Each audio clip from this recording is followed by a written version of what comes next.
My name is Rabina Khan. I'm a Liberal Democrat councillor in Tower Hamlets. I have tabled a motion on the 17th of March, this coming Wednesday, at Tower Hamlets full council meeting.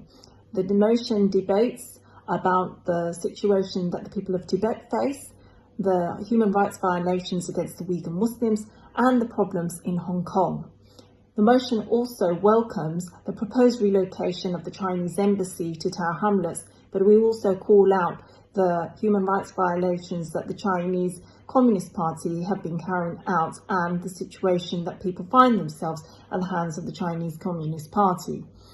We have also called on to the council to agree that they will investigate the possibilities of renaming streets or naming new streets around the proposed location. For example, the Tibet Hill, Tiananmen Square, Uyghur Court, Hong Kong Road, but at no cost to any local residents or businesses or any cost to people around that area.